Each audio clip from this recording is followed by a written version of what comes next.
kemenangan. Yesus memberiku kemenangan.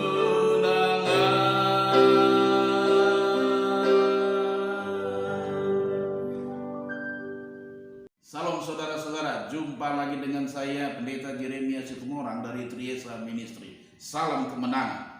Renungan hari ini buat kita terambil dari Roma pasal 12 ayat 9 sampai 13 dan seterusnya.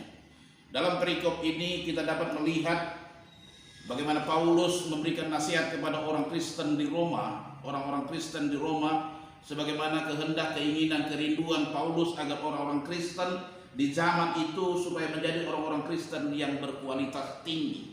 Bagaimana nasihat Paulus supaya dapat menjadi orang Kristen yang berkualitas tinggi. Nasihatnya ini saya bagi dalam 3 bagian. Yang pertama, ayat 9 sampai 10 dibilang begini.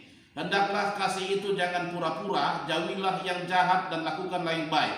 Hendaklah kamu saling mengasihi sebagai saudara dan saling mendahului dalam memberi hormat. Dalam ayat ini Paulus menekankan supaya kasih jangan pura-pura.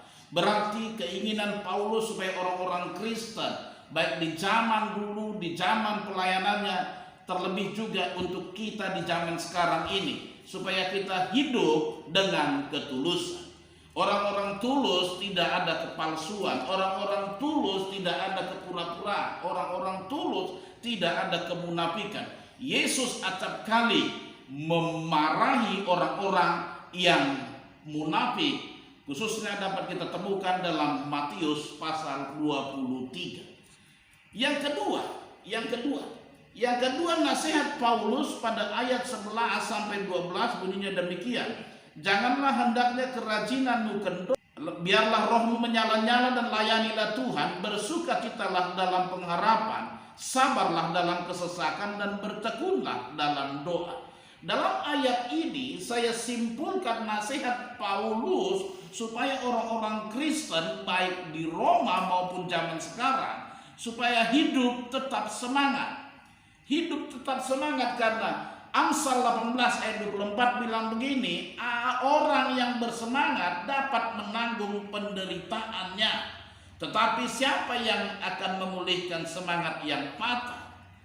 Tetap semangat. Orang yang semangat wajahnya berseri-seri. Orang Kristen yang berkualitas dia akan tetap semangat walaupun ada masalah, ada persoalan yang dialaminya.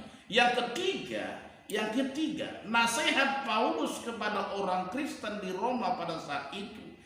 Dikatakan ayat 13 dan seterusnya.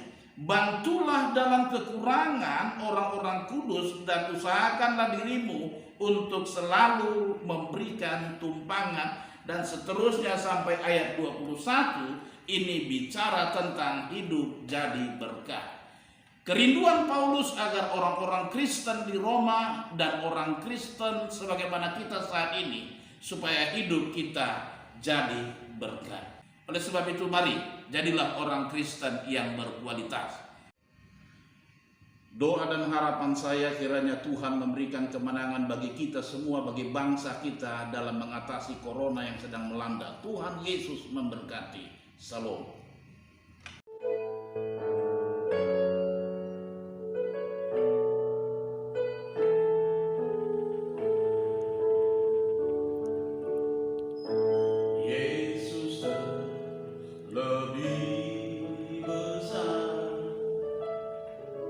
Yeah.